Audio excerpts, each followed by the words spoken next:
నమస్కారం. ఉద్యాన శోభ కార్యక్రమానికి స్వాగతం. ఈ రోజు మనతో గార్డెనింగ్ ఎక్స్పర్ట్ లలితశ్రీ గారు ఉన్నారు. మరి ఉద్యాన శోభకు సంబంధించి ఆవిడేం చెప్పబోతున్నారో తెలుసుకుందాం. నమస్కారం లలితశ్రీ గారు. నమస్తే అండి. ఎలా ఉన్నారు మ్యామ్? బాగున్నానండి. మీరు ఎలా ఉన్నారు? బాగున్నాను. సో ఈ రోజు మా ఉద్యాన శోభ కార్యక్రమంలో సకులకు దేని గురించి పరిచయం చేయబోతున్నారు? ఈ రోజు మనం ఫారెస్ట్ గురించి తెలుసుకుందాం ప్రశాంతి. ఫారెస్ట్ అంటే బాన్సాయిలో ఫారెస్ట్ ఎలా ఉంటుంది? ఒక ఫారెస్ట్ అంటే అడవి అనుకుంటా. అడవి, ఒక వనం. వనంలో మనం ఉన్నట్టు కనపడాలన్నమాట. బాన్సాయిలో మనకి ఎన్నో స్టైల్స్ ఉన్నాయి కదా ప్రశాంతి, అలానే ఫారెస్ట్ ఒక స్టైల్ అనమాట. ఫారెస్ట్ లో కూడా చాలా వెరైటీస్ ఉంటాయి. ఇక్కడ మనం చూసేది grand father grand children going on picnic. అంటే మధ్యలో ఉన్నది చాలా లావు ఉంది కాబట్టి దాని ఏజ్ కూడా ఎక్కువ అనమాట, 8 years old.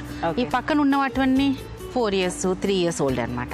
అంటే ఆ కాన్సెప్ట్ ఎలా ఉందంటే, మనకు ఫారెస్ట్ అనే కాన్సెప్ట్ ఒక వనం లాంటి, ఒక మీరు అన్నట్టు ఒక వనం లాంటి కాన్సెప్ట్ తీసుకురావాలి. ఒక ట్రేలో ఒక ఫారెస్ట్ ని మనం క్రియేట్ చేయాలి అనమాట. అలా క్రియేట్ చేయాలంటే you should have number of plants, same variety plants.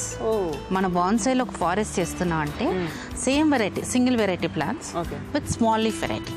అంటే మరీ పెద్ద లీఫ్ కాకుండా ఇది మనం చీమచింత అనమాట. ఈ చెట్టు చీమచింత చెట్టు అంటే కాంపౌండ్ లీఫ్ అనుకోండి. కాంపౌండ్ లీఫ్ లో కూడా మనం ఇలా ఫారెస్ట్ లుక్ తెప్పించి డిఫరెంట్ కాన్సెప్ట్స్ అండ్ ఫారెస్ట్.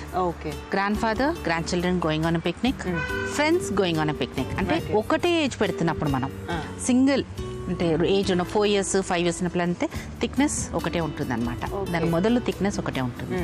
అది friends going on a picnic. మనం ఇంకో కాన్సెప్ట్ కూడా ఉంటుంది, family going on a picnic. అంటే mother father children going on a picnic. ఇంకోటి 2 families going on a picnic. అంటే ఒకటే ట్రేలో మనం ఇక్కడ ఒక 4 plants, ఇక్కడ ఒక 3 plants అరేంజ్ చేసి 2 families గోయింగ్ ఆన్ పిక్నిక్ అని చెప్పొచ్చు అన్నమాట. సో ఇప్పుడు ఈ కాన్సెప్ట్ వచ్చేసి మన grand parents and with grand childrens going for picnic, right? Okay. చూడడానికి అయితే బాగుంది, ఎందుకంటే పెద్ద మొదలు ఉన్న చెట్టు, దాని చుట్టూ అన్ని చిన్న చిన్న మొదలతో ఉన్నాయి. సో కాన్సెప్ట్ అర్థమవుతుంది. బట్ ఈ చీమచింత చెట్టు అని అన్నారు మీరు, ఇది మన ఊర్లలో ఇక్కడ కూడా చూస్తూ ఉంటాం. వాటికి కాయలు కూడా కాస్తూ ఉంటాయి కదండి. కరెక్ట్ చెప్తారు ప్రశాంతి. మనకి చీమచింత చెట్టు అంటే ఎక్కువ మనకి ఊళ్ళలో కనిపిస్తుంటాయి. దాన్ని మనం సిటీలో అంటే మనం బాన్సాయిలో వృక్షాలనే మనం బాన్సాయిగా చేస్తాం కాబట్టి చీమచింత చెట్టు కూడా 100 సంవత్సరాలు బతుకుతుంది. దానికి సమ్మర్లో మనకు కాయలు వస్తాయన్నమాట. వైట్ పూత వచ్చి మన రెడ్గా కర్లీ, మనం హిందీలో మన జంగ్లీ జిలేబీ అని అంటాం అనమాట. అలాంటి పండ్లని మనం ఎంజాయ్ చేయొచ్చు బాన్సాయిలో. కానీ ఇది ఫారెస్ట్ లుక్ కాబట్టి ఏదైతే లావు మొదలు ఉందో, లావు ట్రంక్ లైన్ ఉందో దానికి ఫ్రూట్స్ ఫస్ట్ వస్తాయి అనమాట. సో చిన్న వాటికి ఫ్రూట్స్ ఎక్స్పెక్ట్ చేయకపోయినా లావున మొదలకి మనం ఫ్రూట్ ఎక్స్పెక్ట్ చేయొచ్చు. అంటే గ్రాండ్ పేరెంట్స్ కి ఫ్రూట్ ఎక్స్పెక్ట్ చేయొచ్చు అనమాట. మీరు ఇంకా చూస్తుంటే కూడా ఈ స్పేస్ ఇచ్చాం బిట్వీన్ ది ఫారెస్ట్. అంటే దట్స్ కాల్డ్ నెగటివ్ స్పేసింగ్. ఆ ఫారెస్ట్లో అన్ని స్ట్రైట్ పెట్టుకోకుండా ఎక్కడెక్కడ బ్రాంచెస్ స్టార్ట్ అవుతున్నాయో కొంచెం నెగటివ్ స్పేసింగ్ ఇచ్చుకుంటూ అండ్ పైన కూడా ఎపెక్స్ క్రియేట్ చేయాలన్నమాట. అండ్ ఓవరాల్గా మనకి కొనికల్ షేప్ ఉంది. ఇట్లా పైన ఫ్లాట్ షేప్ ఉండకుండా, బికాస్ నేచర్లో చూస్తే కూడా మనకి అన్ని ట్రీస్ కొనికల్ షేప్లో ఉంటాయి. గుడిసాకారంలో ఉంటుంది, లేదా బ్రూమ్ స్టైల్లో ఉంటుంది అనమాట.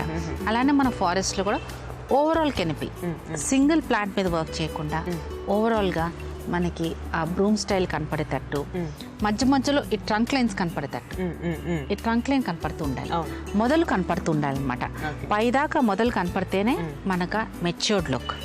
Bonsai is nothing but creating that matured look, that stable look. అంటే ఒక బాగా వృక్షం మనం పెంచుతున్నాము, ఒక వృక్షం లాగా ఆకారం తీసుకురావాలంటే ఆ ట్రంక్ లైన్ మనకి పైదాకా కనపడుతుండాలి. అట్లీస్ట్ హాఫ్ భాగం దాకా మనం they shouldn't be any branches on the trunk line. దాన్ని కవర్ చేస్తూ ఉండకూడదు, ట్రంక్ లైన్ అలా కనిపిస్తూ ఉండాలి మనకి. అబోవ్ హాఫ్ లెవెల్ మనకి బ్రాంచెస్ కనపడుతుండే అనమాట. అంటే వాట్ ఈస్ ఆల్ దిస్ అంటే ఇవన్నీ మనకి రూల్స్ అండ్ రెగ్యులేషన్స్ ఎందుకు? ఆ ట్రీలాగా అపియరెన్స్ తెప్పించడానికి, ఆ వృక్షంలాగా అపియరెన్స్ తెప్పిస్తున్నాము అంటే ఎక్కువ ఈ నెగటివ్ స్పేసింగ్ ఇస్తుంటాం. ఈ ట్రంక్ లైన్ మీద ఏ బ్రాంచెస్ ముందు రానియకుండా క్లియర్ చేసుకుంటూ రిమూవ్ చేస్తూ, మీరు ఇక్కడ చూస్తే ఒక రౌండ్గా ఫామ్ అయింది. అంటే అక్కడ ఒక బ్రాంచ్ ఉంటే నేను రిమూవ్ చేశాను అనమాట. రిమూవ్ చేసిన బ్రాంచ్కి ఇట్లా రౌండ్గా ఉండి it is adding to the plant కూడా. ఎస్థెటిక్ అంటే ఒక మెచ్యూర్డ్ లుక్, ఆ రగెడ్ లుక్ తెప్పిస్తుంది ఆ ప్లాంట్ అక్కడ బ్రాంచ్ రిమూవ్ చేయడం వల్ల. సో ఆ మెచ్యూర్డ్ లుక్, ఆ rugged look and that forest look తెప్పించడంలో ఇది బెస్ట్ ప్లాంట్. ఓకే. సో ఇది మనం అంటే చూడటం వరకు పెంచడమే కాదు, దాన్ని మెయింటైన్ చేయడంలో కూడా దాని అందం కనిపిస్తూ ఉంటుంది. ఎందుకంటే మీరు ఇక్కడ కట్ చేసేస్తే కానీ నిజంగా మొదలు అనేది ఎంత బాగా కనిపించట్లేదు. అండ్ షేప్ కూడా చాలా చక్కగా ఇచ్చారు. సో ఇది మెయింటెనెన్స్ ఫ్రీయా మ్యామ్? ఎలా మెయింటైన్ చేయాలి దీన్ని? మెయింటెనెన్స్ మీరు ఇక్కడ చూస్తున్న ప్రశాంతి ఎరువు వేసి ఉంచాం ఇప్పుడు చూడండి.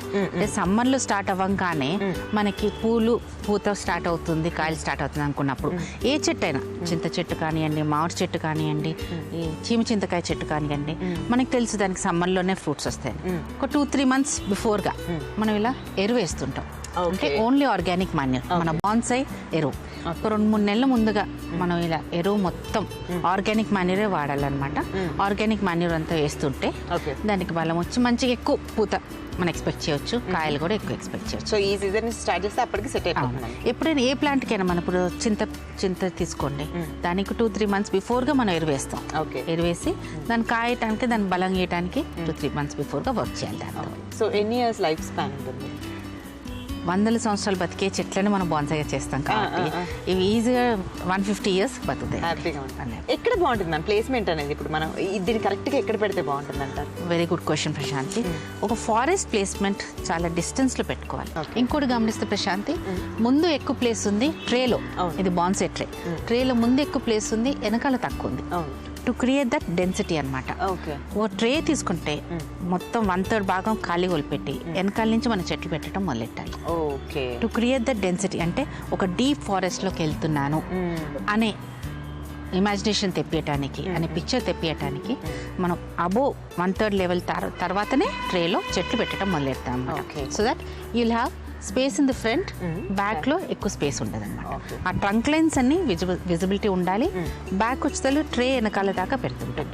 ముందు మాత్రం 1/3 లెవెల్ నుంచి స్టార్ట్ చేసి పెద్ద అన్ని వరుసలో పెట్టి నెక్స్ట్ వి షేప్ లో ఒకటే కాన్సెప్ట్, ఆడ్ నెంబర్ ప్లాంట్స్ ఉండాలి, సేమ్ వెరైటీ ప్లాంట్స్ ఉండాలి. వి షేప్లో పెడతాం so that all the trunk lines are clearly visible. ఆ మొదలు ఏవైతే ఉన్నాయో ట్రంక్ లైన్స్ ఉన్నాయో అవన్నీ క్లియర్గా విజిబిలిటీ ఉంటే మనకు ఆ ఫారెస్ట్ లుక్ బాగుంటుంది. ఓకే, సో దీని నుంచి బోల్డ్ అంతా ఇన్ఫో ఇచ్చారు. ఇంకేమైనా జాగ్రత్తలు గుర్తుపెట్టుకోవాల్సింది మనం ఏమైనా ఉన్నాయా? వాటరింగ్ రెగ్యులర్గా అండి. You shouldn't miss watering. ఫారెస్ట్లో ఏంటంటే దానికి ఎక్కువ చెట్లునే ఒక ట్రేలో అనమాట. రెగ్యులర్గా వాటరింగ్ చేయాలి. 2 రోజులు ఊరెళ్ళాము, వారం రోజులు ఊరెళ్ళామనే నీళ్లు మానేస్తే 1-2 చెట్లు చనిపోయే అవకాశం ఉంది. అప్పుడు ఆ స్పేస్ క్రియేట్ చేస్తుంది. అలాంటప్పుడు సేమ్ వెరైటీ ప్లాంట్ ఒక 2-3 చిన్న తొట్లలో పెంచుకుంటూ ఉండాలి. థ్యాంక్స్ మ్యామ్, ఈ రోజు కూడా ఒక చక్కటి ప్లాంట్ని మాకు ఇంట్రడ్యూస్ చేశారు. Very nice, thank you. ఇదండి ఇవాళ ఉద్యాన శోభ. మరో ఎపిసోడ్లో మనం కలుసుకుందాం. అంతవరకు సెలవా మరి. నమస్తే.